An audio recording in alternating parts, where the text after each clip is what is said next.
Kaya naman pala mga kababayan, ang lakas ng loob dito si Vice Ganda. Ha? Tatawagin pa ba natin siyang Vice Ganda?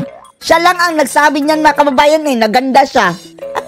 Ito si Petrang Caballo mga kababayan, kaya naman pala ang lakas ng loob na birahin at bastusin si PRRD. Dahil ayon kay Harry Roque mga kababayan, na ang taong nagpapasahod pala sa kanya ay si Tamba. Oh, si Martin Romualdez mga kababayan, dahil ang ABS-CBN na kung saan nagtatrabaho doon si Vice Ganda mga kababayan ay pagmamay-ari na ngayon ni Tambaluslos. Oh, nakabili na kasi ng majority shares sa ata na yun mga kababayan. Basta nakabili na ng shares si Tambaluslos sa ABS-CBN. Kabilang na dito mga kababayan ay yung DZMM, Teleradyo. Marami pong hawak mga kababayan na media eto si Tambaluslos. Kabilang na dyan yung Manila Standard, yung Enquirer, ang may-ari niyan mga kababayan, kapamilya ni Tamba. Yung mga Pilipinas Today, PT, lahat mga kababayan, Pilipinas Today. Basta mayroong today. Malamang sa malamang kina Tambaluslos yan. At kaya naman pala mga kababayan, ang lakas ng loob nito si Vice Petrang Caballo mga kababayan na atakihin si PRRD at bastusin. Dahil nagtatrabaho pala siya mga kababayan kay Kim Bonjing. So expect na natin yan mga kababayan ha. Balik sa dati itong mga animal mga kababayan na mga bayarang media na pagmamay-ari na pala ni Tamba na kung uupo na si VP Sara, balik sila sa dati, yung kanilang dating gawain na bibirahin si VP Sara Duterte. Panoorin niyo po ha. Itong si komedyanteng Vice Ganda. Komedyanteng hindi nakakatawa. Ayun. Walay na mga kababayan no, si Vice Ganda no. Kung dati-rati parang naaaliw pa tayo dahil hindi natin nare-realize mga kababayan ang kanyang masamang ehemplo. Dati, nakakatawa. And then later on mga kababayan, napag-isip-isip ng napakaraming tao na hindi na maganda ito. Hindi magandang impluensya itong pinaggagawa ni Vice Ganda. Yung mambastos, mambuli, mambara, magpahiya ng tao mga kababayan. Nagagaya ng mga bata. Nag-joke-joke na naman. No? At binuhay niya yung jet ski na sinabi ni Tatay Digo. Jet ski. Papuntang West Philippine Sea daw mga kababayan. Nung kampanya na pupunta siya doon sa mga Chino in a jet ski at paalisin sila dahil ang inaangkin nila ay teritoryo ng Pilipinas. Ang mga ungas mga kababayan, hyperbole ang yun ni PRRD. At sinabi pa nitong Vice Ganda, win a one-trip jet ski ticket to The Hague. The Hague. And then, promo offers to DDS only. Para lang daw sa mga ka-DDS. Well, alam nyo, matagal na ako naninindigan sa karapatan ng malayang pananalita. Totoo. O sige, malaya naman talaga si Vice Ganda na sabihin iyon mga kababayan. Pero malaya din tayo na magalit. It's alright. Sabihin niya lang kanyang sabihin. Pero wag siyang iiyak mga kababayan kung gaganti tayo. At this time, ang ating form of pagganti is i-boycott mga kababayan yung kanyang mga ini-endorso, pati na yung mga pinagtatrabahoan niya mga kababayan. Boycott ABS-CBN at lahat ng mga produkto na kanyang inendorso. Kung gusto namin ng McDo, okay. Pero, doon muna kami sa Jollibee siguro. Ano pang ini-endorso niya? Mga tosino. Nag-endorso ba siya ng longganisa? Malaki ang longganisa ni Vice Ganda siguro ini-endorso mga kababayan dahil kabayo. May karapatan si Vice Ganda na magsabi kung ano mang gusto niyang sabihin. Pero may karapatan din tayo mga kababayan na gumanti. Lintik lang ang walang ganti, Vice Ganda. Ano kanyang nasa loobin, no? Ang akin lang, siguro Vice, bago ka magsalita ng ganyan, aminin mo muna. Aminin mo. Ay ang mga tambaluslos. Aroy. Yan kasi ang negosyo ng mga tambaluslos mga kababayan mga media. At nung nabankrupt ang ABS-CBN mga kababayan, nawalan sila ng prangkisa, actively nagbebenta sila ng shares noon. At itong sinatambaluslos ang sumalo mga kababayan. Kaya, ewan na natin, parang DZMM naging majority shareholder sila. Tapos dito sa ABS-CBN mga kababayan, ang laki rin ng shares ni Tamba. Kaya kabilang na siya sa mga may-ari nito. O sige Vice Ganda, i-deny mo yan. I-deny mo. Kumpanya kung saan may ere yung programa, pag-aari na ngayon ni Tambaluslos. Tambaluslos! Sana, meron ka man lang disclosure para naman malaman ng taong bayan kung saan ka nanggagaling, kung saan nanggagaling yung mga galit na meron ka. laban kay PRRD. Huwag nyo lang tangkilikin yan si Vice Ganda, mga kababayan. Masamang ehemplo unang-una sa mga kabataan. Puro kabastusan, pambubuli, kawalang hiyaan. Na ang kabuhayan mo, nakasalalay ngayon, itambaluslos. Pag kanya kasi merong disclosure, maintindihan namin kung saan nanggagaling yung ganyang, ewan ko ba, yung galit na hindi Kaya naman na, pala. ano bang ginawa sa'yo ni Tatay Digong? Naalala namin nung in-interview mo si Tatay Digong nung presidente siya, hangang-hanga ka. Oh, biglang umasim si Vice Ganda, mga kababayan, nang nawala sila ng prangkisa. Pero hindi Hindi pa rin, mga kababayan Nung naupo na si PRRD, nung inatake na siya ng mga ABS-CBN ganyan, mga kababayan, nakijoin na ito si Vice Ganda dahil doon na siya nagtatrabaho. Alam ko sa akin, hit na hit mo ako, pero alam ko na naman yun, wala naman akong pakialam. Pati yung nagpag-guest si Roque doon, mga kababayan, binastos ni Vice Ganda, awkward. Tinarayan ni Vice Ganda, mga kababayan. Bakit kasi nagpag-guest doon, Roque? Ayun, no? Pero nung ikaw ay nag-interview kay Tatay Digong, hangang-hanga ka sa kanya, tapos ngayon ko ano-anong sinasabi mo. Alam mo kasi tayo mga Pilipino, kapag isang tao ay nakadapa na, hindi na sinisipa, Vice. Tinatadyakan pa, mga kababayan. Salbahin na yan. Ganda. Ang ginawa mo, Salbahing kabayo. nasa si Tatay Digong, nandun na, nakakulong na, 80 anyos, Sinisipa mamamatay pa. na ata sa kulungan, sinisipa-sipa mo pa. Anong kaligayahan ang nakukuha mo sa ganyang gawain? Salbahi lang, mga kababayan, ang gumagawa niya ng hudas. Hudas. Hindi ba dapat kung hindi mo siya po pwedeng sabihan ng ganda, tumahimik ka na lang? Wala na lang. Ang gusto mo ba talaga tirisin pa yung tao na nakakulong na at 80 years Kutsain old? pa. Tapos, ano pa yung sabi nila Kim Chu? At saka ni, mga kababayan? Rhymes with wrong, si Vong. Deserve. Sabi pa, deserve daw, mga kababayan, ang mga hudas. At kung sa tingin mo na natutuwa ang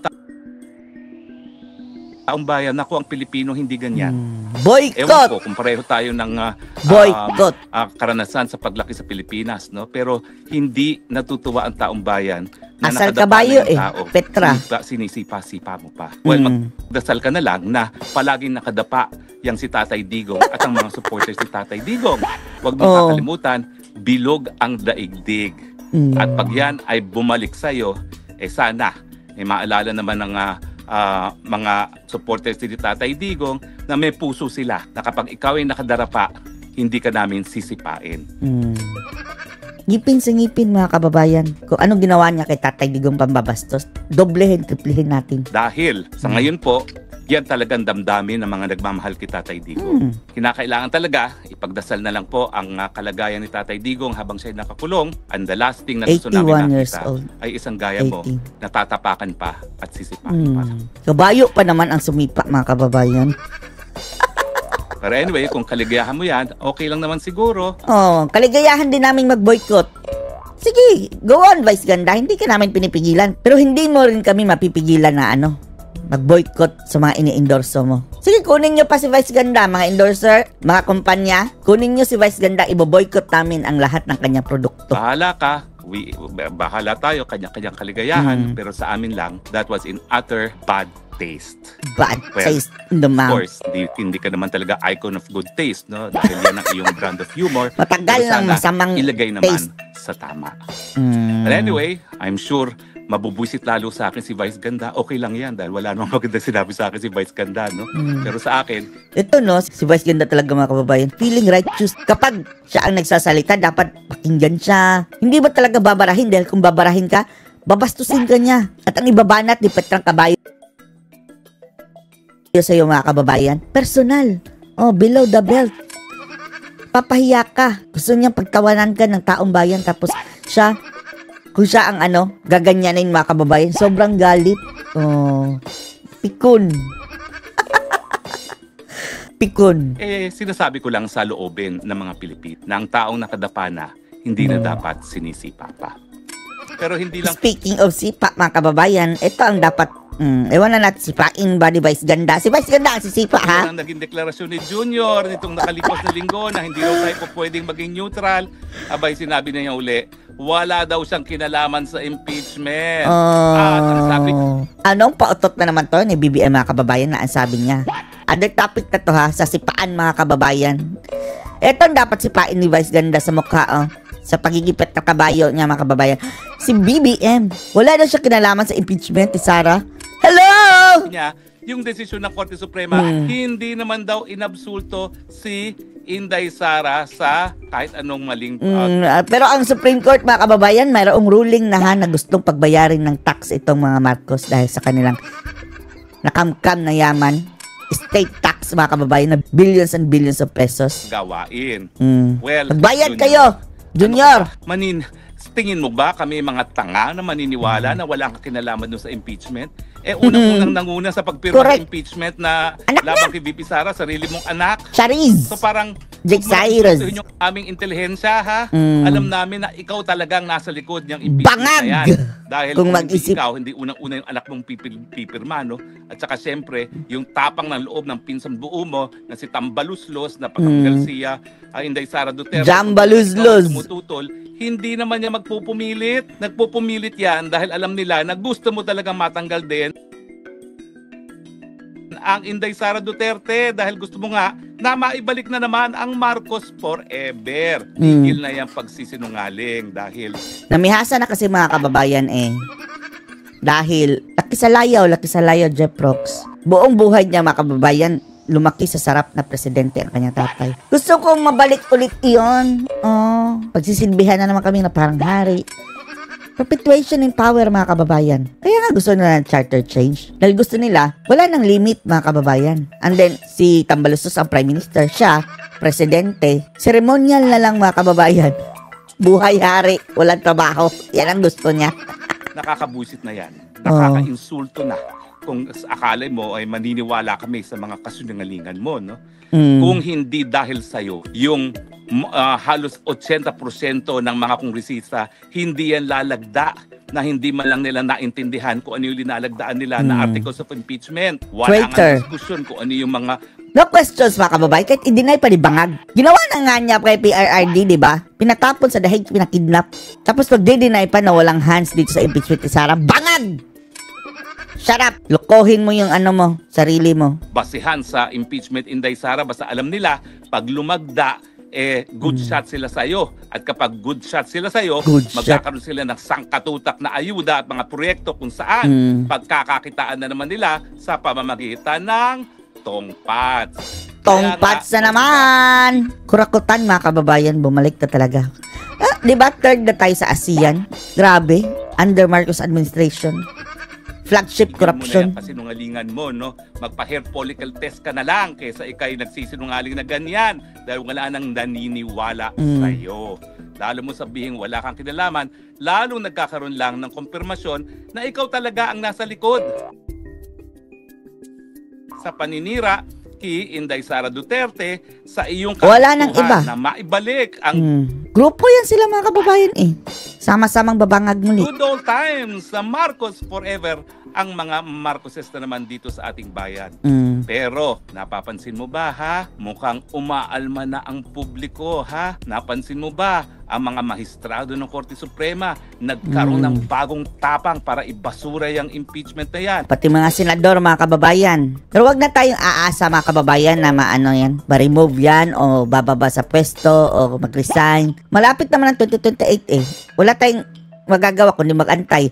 Pero kapag lalampas yan, mga kababayan, sa 2028 at hindi bababa sa pwesto, sasabihin na, may failure of election sa 2028. Meaning ako na naman. Pwede na lang gawin yan, mga kababayan. Pwede silang mag-martial law. Dyan na, sa tingin natin, papalag na, mga kababayan. Ang dapat papalag kung lalampas siya sa kanyang termino.